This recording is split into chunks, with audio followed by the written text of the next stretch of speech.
Go wild in India में आपका स्वागत है और आवाराओं की इस दुनिया में मैं आपको नमस्ते कहता हूँ।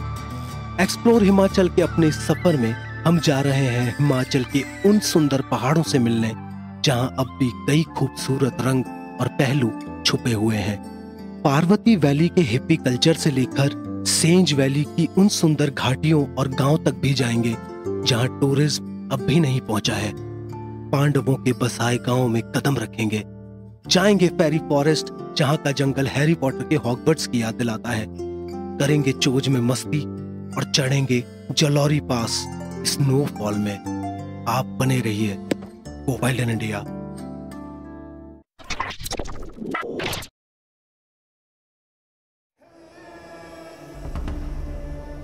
द ग्रेट हिमालयाज की एक बहुत ही सुंदर घाटी सेंज में हमारी सुबह हुई है। चिड़ियाएं सुबह होने की आवाज लगाती हैं और मैं थोड़ा वर्कआउट करने के बाद नीचे बगीचे में चला जाता हूँ। देखता हूँ यहाँ पहाड़ों में लोग जगह की बर्बादी बिल्कुल नहीं करते। एक जूते रखने की पुरानी अलमारी में मैं एक मधुमक्खियों का घर देखूंगा, ये तो मैंने सोचा भी न था। अगर मौसम सुंदर है तो हल्की ठंडक भी है, पहाड़ों पर एक परफेक्ट मॉर्निंग की तरह।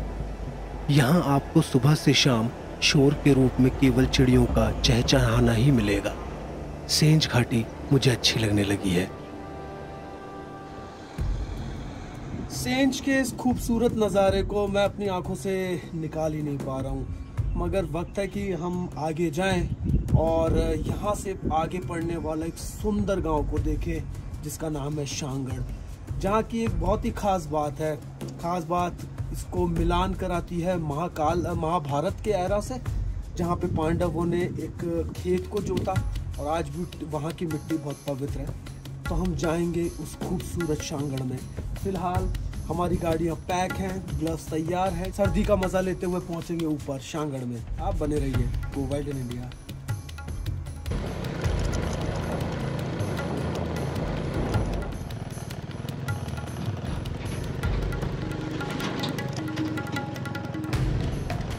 आवाराओं की दुनिया में आपका स्वागत है और हिमालय के पहाड़ों से मैं आपको नमस्ते कहता हूँ। अपने इस खूबसूरत सफर में आज हम जा रहे हैं सेंज वैली के एक बहुत ही खूबसूरत, बहुत ही अनएक्सप्लोर्ड गांव की तरफ जिसका नाम है शांगड़। डोमीगल पर सवार मैं धीरे धीरे पहाड़ों पर ऊपर जा रहा हूँ और यहाँ से ही शुरू होते हैं the great Himalayan national park के बड़े पहाड़, जहां आज भी रेड पांडा और स्नो लेपर्ड जैसे कई जादुई जीव देखे जा सकते हैं। हेमराज भैया, जिनके यहाँ पर हम सेंज में रुके हुए हैं, यहाँ की एक बड़ी शख्सियत है और उन्होंने कुछ चिंता करने वाली बातें बताई हैं। वो कहते हैं कि बर्फ तेजी से कम हो रही है, ग्लोबल वार्मिंग ने मुश्किलें खड़ी करनी शुरू कर दी हैं। इसका मतलब ये भी है कि हम सबको अब आंखें खोलनी होंगी और पर्यावरण को बचाना होगा। ये तो काफ़ी डाउन तक नीचे आती थी बर्फ पहले, अब तो काफ़ी ऊपर चले गए ग्लेशियर, तो इससे पीछे है। अभी तो जीव जंतु भी काफ़ी नीचे तक आ गए हैं। जो ये खाली एरिया है ना पड़ा हो, यहाँ जीव जंतु है अभी, और बर्फ़ के इलाके छोड़ करके वो नीचे है। अब कुछ मई जून में बर्फ़ फट जाएगी, फिर ये ऊपर चले जाएंगे, फिर पीछे चले जाएंगे। इससे पीछे और ग्लेशियर है। पहले क्या ये नीचे पहाड़ों तक बर्फ रहती थी? काफ़ी नीचे तक आ जाती थी। अभी 2-4-10 इस महीने में मतलब ये पेड़ों से गिर जाती बर्फ, मतलब नीचे रह जाती है।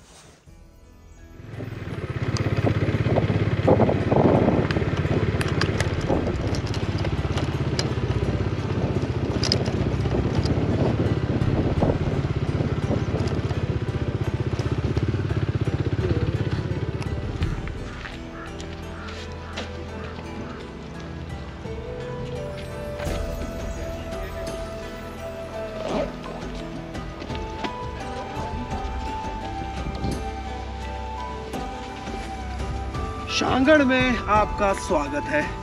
जरा देखिए, हम लोग इस वक्त हिमालय की पर्वतमाला के जंगलों में घूम रहे हैं। ये हिमालयन फॉरेस्ट एरिया है और शांगड़ का मंदिर, जिसके लिए क्या क्या बातें होती हैं, जिसकी खूबसूरती की मिसालें दी जाती हैं, वो बस जस्ट ऊपर ही है। तो आइए, बने रहिए।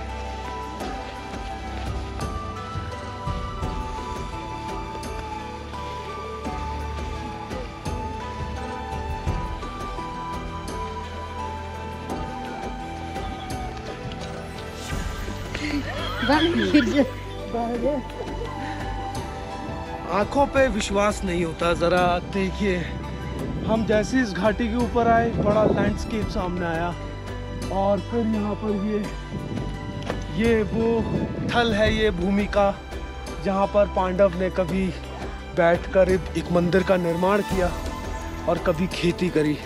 आइए आपको और आगे देखते हैं, दिखाते हैं शांगड़ की खूबसूरती।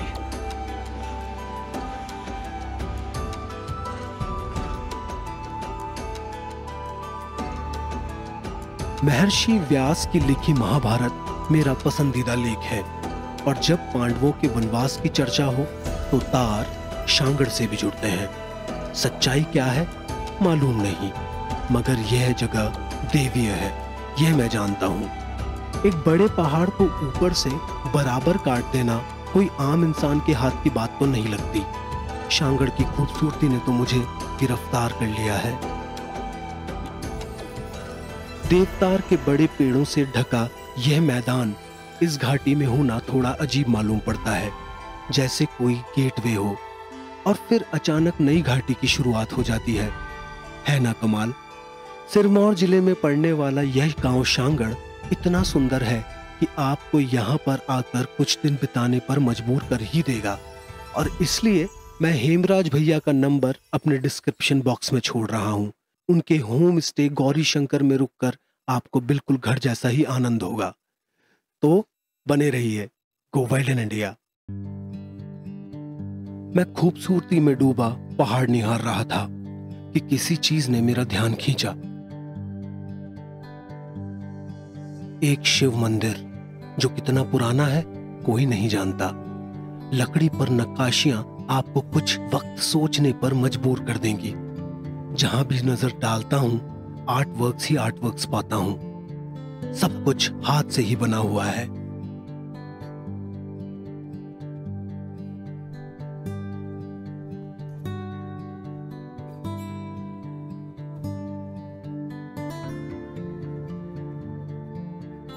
इतने सुंदर पहाड़ पर इतना सुंदर मंदिर पाकर मैं पहले ही मदमस्त चल रहा था, मगर फिर नजर पड़ी क्रिकेट खेलते बच्चों पर। बस फिर क्या था।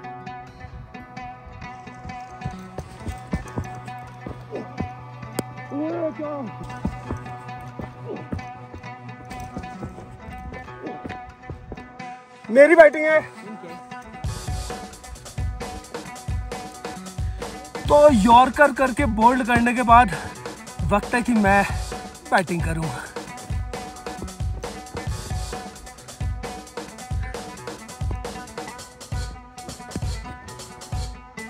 वाइड बॉल,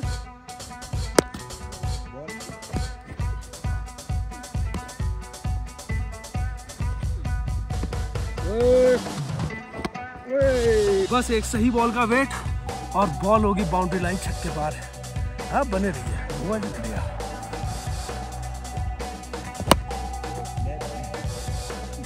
इसके पहले कि ये मेरे से बॉल के पैसे मांगे, मैं यहाँ से भाग लेता हूँ। बॉल मिल गई है और भाइयों ने बोला है कि भैया एक और बार खेलो, तो एक और बार खेलते हैं। चल तेरी बेस्ट बॉल खिला, चल चल चल।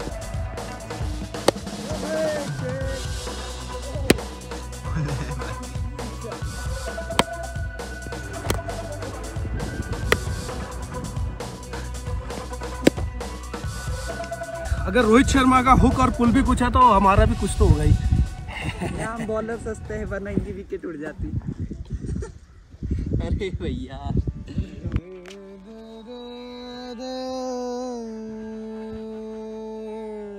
इन देवीय पहाड़ों की गिरफ्त में शाम कब हो गई मुझे पता ही नहीं चला।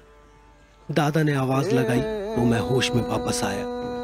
पहाड़ों पर शाम तेजी से होती है, इसलिए हमें अब जल्द ही उतरना चाहिए।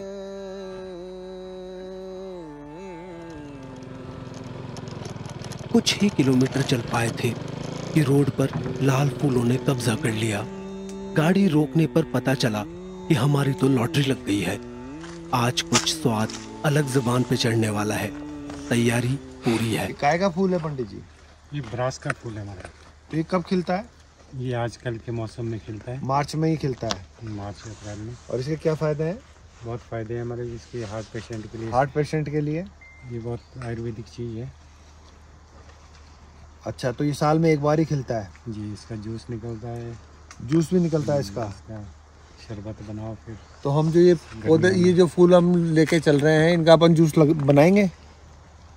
बन सकते हैं आप। इसकी फैक्ट्रियाँ बनी है, मशीनें लगी है इसकी। अच्छा अच्छा, बनाया जा सकता है।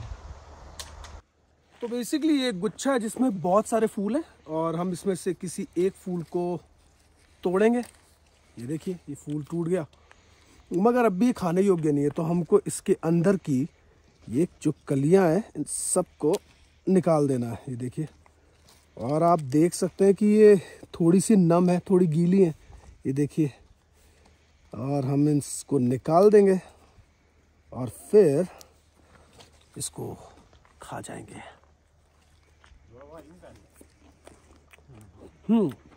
तो इसका टेस्ट है किसी चेरी की तरह, जो थोड़ी सी कच्ची हो, कसैली खट्टी, मगर अमेजिंग और बहुत टेस्टी है। मैं ऐसी कई खा गया हूँ और कई खाने वाला हूँ। आप बने रहिए गोवा इन इंडिया। बातें करते वक्त मैं फूलों को किसी सांड की तरह चट कर गया और बकरियां वो बस मुझे घूरती रहीं। घर आकर बिना समय गवाए हम फूलों की चटनी बनाने में व्यस्त हो गए। आखिर इसका स्वाद मेरी जुबान पहले भी चख चुकी थी। ये कुछ खास होने वाला था। सेंज की इस सुंदर घाटी में ज्यादातर लोग अखरोट और सेब की फार्मिंग करते हैं, इसलिए आपको तमाम हिमाचल के लोकल खाने में अखरोट का स्वाद तो मिलने ही वाला है। क्या मतलब यही फूल चढ़ता है? यही चढ़ेगा जी उस दिन बैसाख को, मतलब हर घर के छत पे ही फूल लगेगा। बैसाखी का मेला जो है, बैसाखी का मेला मनाया जाता है। इन फूलों से लगना जरूरी है उस समय। हाँ जी, हाँ जी। तो ये फूल बैसाखी तक रहेगा आप? रहेगा, बैसाखी के बाद भी रहेगा। हमारे यहाँ पे एक वो होता है, बिट होता है। अच्छा। हाँ जी, उसमें बिट में यही फूल लगेंगे। अच्छा, इन्हीं फूलों का बनता होता है। अच्छा, वो ऊपर हाँ जी, हाँ जी, देवता के ऊपर देवता के ऊपर भी जैसे वहाँ उस बिट को, मतलब जैसे पकड़ते, मतलब उस पर जंगल जाएंगे, वहाँ पे देवताओं की जो जगह होगी, वहाँ से लाते हैं इनको। वहाँ से फूल आएगा टोकरी में, फिर इनको देवते के पास लाएंगे, फिर वहाँ पे पूरी जो एक हमारी। तो लीजिए, ये मैं तीसरी बार चटनी ले रहा हूँ। बहुत ज़बरदस्त, फुल के एकदम गर्म है, और ये गोभी की सब्जी है, और ये है गुजराती दाल, कमाल की मीठी गुजराती दाल, और बहुत सारा सैलेड, और ये बहुत सारी जादुई चटनी, और सभी खाते हुए सारे भाई।